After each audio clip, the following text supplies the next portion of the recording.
Macintosh MC 440. D'un seul coup, il y a le son qui a commencé à chuter de temps en temps, de temps en temps, régulièrement, le son chute et j'ai une perte des aigus, j'ai tout ça. Donc je me suis dit, tiens, je vais regarder un petit peu, voir si je peux déceler quelque chose. Et j'en sais rien. J'ai vu qu'il y avait des condensateurs. En fait, il y a déjà eu une intervention là-dessus. On peut voir, par exemple, que là, les pattes, les prises des ventilateurs, elles sont complètement tordues. Là, j'ai deux condensateurs ici qui ont été changés, mais il y en a un, il y a une seule patte qui était soudée, l'autre elle était même pas soudée, donc ça devait toucher, pas toucher, toucher, pas toucher, ça allait pas. J'ai refait quelques soudures qui étaient vraiment pas très jolies. On peut voir, voilà, par exemple ici là, ça a été modifié, vous voyez là les soudures par rapport aux belles soudures qu'il y a ici, là, elles sont toutes moches. J'ai quelques soudures comme ça qui sont toutes moches, vous voyez, là c'est tout moche, c'est tout moche. Donc c'est un ampli qui a été déjà, là c'est pareil, vous voyez, c'est tout moche. Je vais reprendre quelques soudures, nettoyer ça, et puis en même temps, je suis après changer les condensateurs qui sont directement sur le trajet du signal. Vous voyez, voilà, ça ce sont les condensateurs qu'il y a d'origine. Voilà, des 10 microfarads de 50 volts. Et je les remplace là j'en ai trois qui sont en place là, déjà, par ceux-là. Elna non polarisé, 10 microfarads. Par contre, bon, ce sont des 100 volts, mais c'est pas méchant ça. Le principal, c'est 10 microfarads. Et encore, vu qu'il y a les résistances qui sont avec, ça doit être pour la bande passante, en fait, simplement. Sinon, il y a les OP-amps, ça serait bien de les changer, de mettre des amplis amp un peu plus récents quand même, de meilleure qualité pour avoir une meilleure finesse. Mais ça, c'est même pas dit que j'y touche. Je fais surtout, comme j'ai les condensateurs et j'en ai assez pour changer cela. Donc là, bon, j'en ai 3 de fait. Là, il m'en reste encore. Là, j'ai mis des points noirs pour les repérer. Donc ceux-là qui sont directement sur le trajet du signal. Par contre, j'en ai un, c'est un 3,3 microfarad, tu sais même plus où il est, je crois que ça doit être celui-là, je sais plus, qui est sur la sortie des graves. Et j'ai pas la référence là, par contre, j'en ai pas. Bon, voilà. Je vais essayer de changer ce que je vais pouvoir changer, faire ce que je vais pouvoir faire. Et puis après, je le rebrancherai au magasin comme il était avant pour voir si j'ai toujours une variation du son. Les potentiomètres de réglage, là c'est pareil, il faudrait que je les nettoie. Peut-être que c'est simplement eux qui sont encrassés. Il faudrait que je passe un coup de bombe dedans, hein. Je sais même pas en plus comment ils sont foutus, si des trucs étanches, ouais, ça va être des trucs nettoyables ça. Et puis j'ai pas trop envie pour retrouver ça, tu parles. Par contre là ça fait chier, j'ai foutu un coup de fer à souder là-dessus là. Ça l'a un peu fondu là, il faudra que je vois ici, je peux pas récupérer le plastique là. Bon ça va, c'est pas méchant. Donc voilà, bon, je vais essayer de faire quelque chose sur cet ampli là. Et j'espère que je vais y arriver. Parce que après, moi je suis pas technicien là-dedans là, quoi. Donc changer les trucs, ça va. Mais détecter une panne, ça c'est autre chose. Donc bon, là comme j'ai réussi à trouver le schéma, je vais suivre tout le schéma et tous les condensateurs qu'il y a sur le trajet du signal de l'entrée jusqu'aux sorties. Si je peux changer les condensateurs, si je les ai par des condensateurs de meilleure qualité, dans ce cas-là, je le ferai. Ceux-là, là, ils ont mis des bonnes qualités. J'ai vu sur le schéma, c'était important, ces condensateurs. Donc c'est bien. Macintosh, bah oui. Macintosh, quand même, il y a quelque chose, hein. C'est clair, c'est propre, c'est net, c'est sympa. Et puis là, on voit comment sont maintenus tous les transistors. C'est vraiment sympa. Là, les bons rails de refroidissement qui sont pris après sur la carcasse, que je sais même pas où j'ai foutu.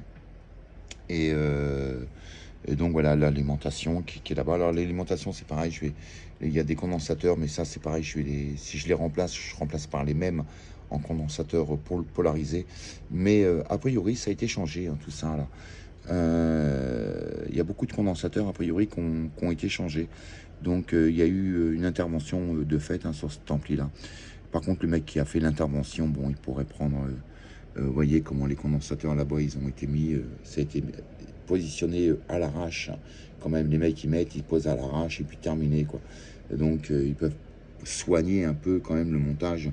Qu'est-ce que ça lui coûte de mettre le condensateur correctement en place, propre, joli là, au lieu de les foutre à l'arrache comme ils font là. Franchement ça, je comprends pas ce genre de travail. Ça prend pas plus de temps. Tu le mets à l'arrache comme ça ou tu le positionnes bien, ça prend le même temps. Donc les gars, hein, franchement ils exagèrent. Donc bon, voilà, moi je vais continuer de changer les condensateurs dans cette partie là. Et puis je vais y aller, bon, tranquillement, calmement, hein.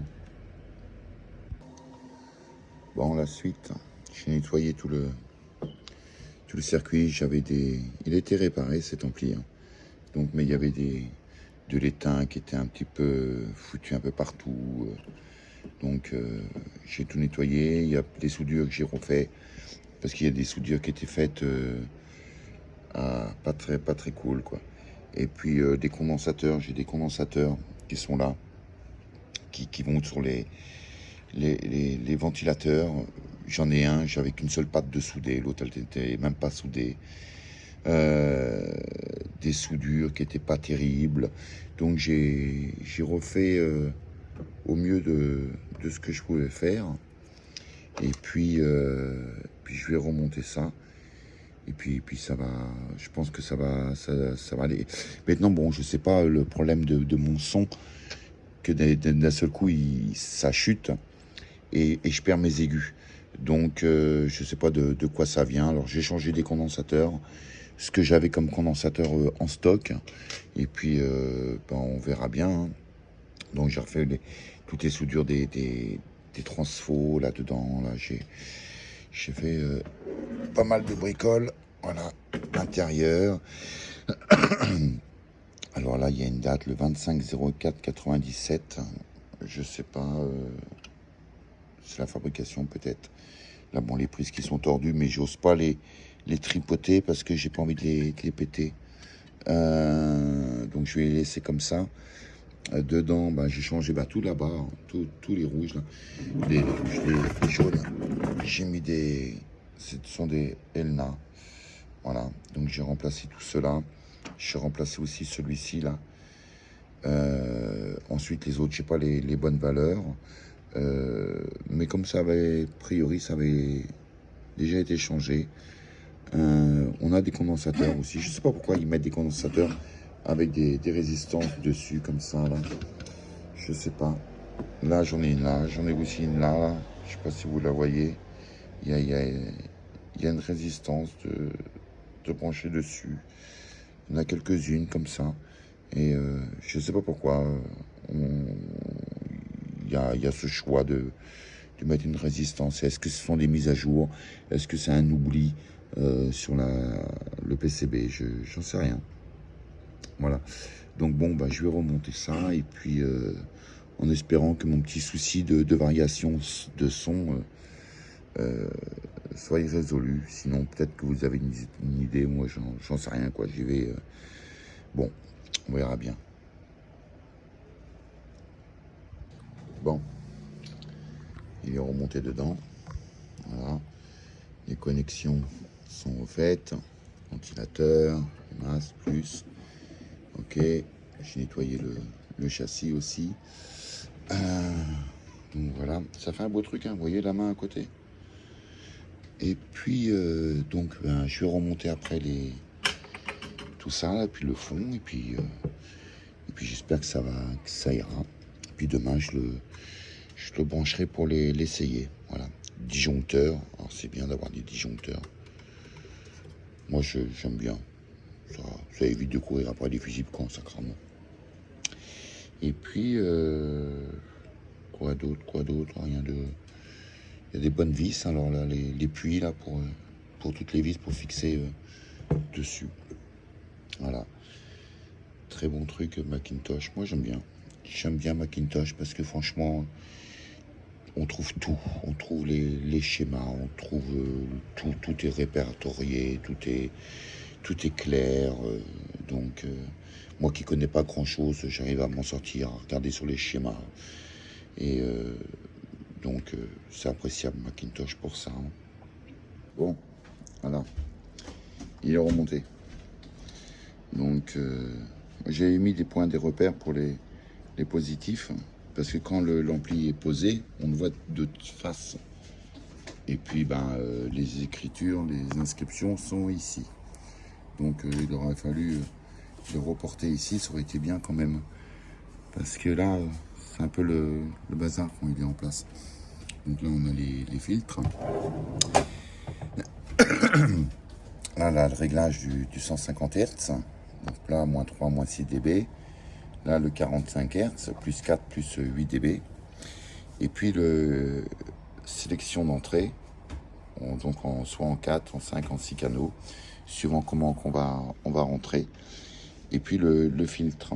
Alors, par contre, je n'ai pas contrôlé. Si je mets le filtre, par exemple, sur 80, est-ce que les sorties 5 et 6 qui correspondent aux 2 fois 100 watts, elles sont aussi filtrées? Parce que quand on se sert du subwoofer, il faut faire en fait hyper attention à ce sélecteur-là. On pourrait croire que, par exemple, on branche sur les sorties, sur les sorties 1, 2, 3 et 4. Donc là, avec les réglages de gain par sortie. Donc si on règle sur par exemple, en passe haut à 80, on pourrait se dire, tiens, je vais régler moi mon passe bas à 120. Par exemple, ou bien le contraire, ou 80 et 80. Mais en fait, il faut faire attention parce que quand on manipule ce filtre-là, l'entrée qui correspond ici, l'entrée RCA, se transforme en sortie. Ce n'est plus une entrée, en fait. Et donc, on pourrait dire, tiens, je vais basculer sur du 80 Hz pour mes subs en 5 et 6 ou le mettre en mono comme on veut. Mais en fait, dès l'instant qu'on va manipuler ce potard, les entrées se transforment en sorties.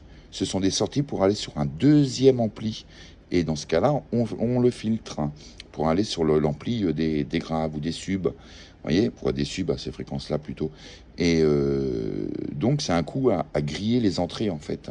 Si vous basculez sur 80 et croyant filtrer la sortie 5 et 6, en fait, c'est une erreur parce que ce n'est plus une entrée, c'est une sortie. Donc, ce bouton-là, bien le laisser sur la inopérant. Hein. Ne pas l'enclencher, surtout. Voilà. Et puis là, les réglages de gain de chaque sortie. Hein.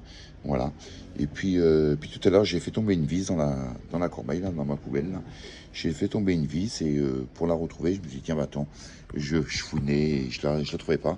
Donc j'ai pris mon aimant que j'ai. Donc je l'ai passé dedans et puis j'ai retrouvé la vis. Mais bizarrement, j'ai les queues des condensateurs qui se sont toutes collées. Alors moi, je pensais que ça, c'était en cuivre, un cuivre émaillé, un truc comme ça.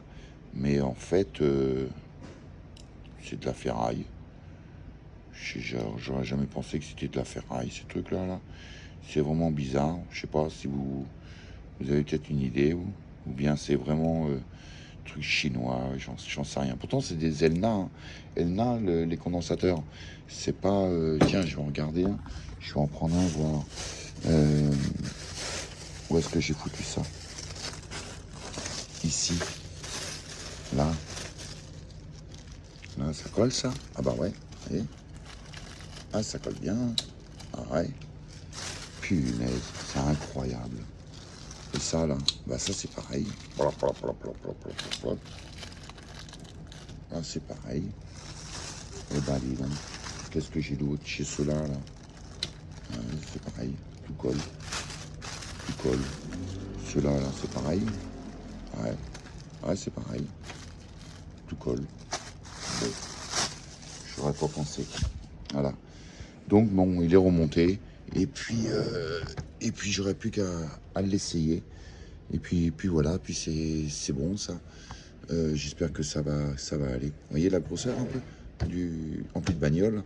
Donc dedans il y a pas de transfo de l'alimentation comme un 220 par exemple. Et puis là-bas j'ai le Proton. Vous voyez, l'ampli il est aussi gros que le Proton. Et dedans il est plus plein que le Proton. Le poids est pas du tout le même. Voilà, bon. Bah, une chose qui est faite et j'espère que ça va aller. Alors la plaque là, je ne l'ai pas mise parce que c'est plaque en verre. Et quand je les manipule, j'ai toujours peur de casser les plaques en verre des Macintosh parce qu'après ça reste introuvable. Et puis quand on arrive à en trouver, ça coûte pratiquement le prix de l'ampli. Donc bon, voilà. Allez, bisous les filles. Bon ben, j'ai plusieurs heures qui fonctionnent. Voilà, c'est bien. Et j'ai pas eu de variation. Fait pause. Merde. J'ai pas eu de variation de son là. Donc ça fait combien de temps là? Il est quelle heure là? Je sais rien. Peut-être 8 heures. Donc ça fait bien 3-4 heures qui fonctionne et impeccable, pas de variation de son. Je l'ai poussé un peu, je suis monté à un peu plus de 5 ampères sur l'écran là et pas d'accrochage, rien du tout, normalement quoi. Le truc tout à fait normal. Donc bien content si ça le fait plus, si c'est réparé cette affaire. Peut-être qu'il y avait un problème de soudure ou peut-être un condensateur ou j'en sais rien. Bon voilà, en tout cas je suis bien content qu'il déconne pas cet ampli là, parce que bon ça m'aurait fait un peu mal au cœur quand même que le Macintosh déconne. Voilà, bon c'est bien, c'est cool.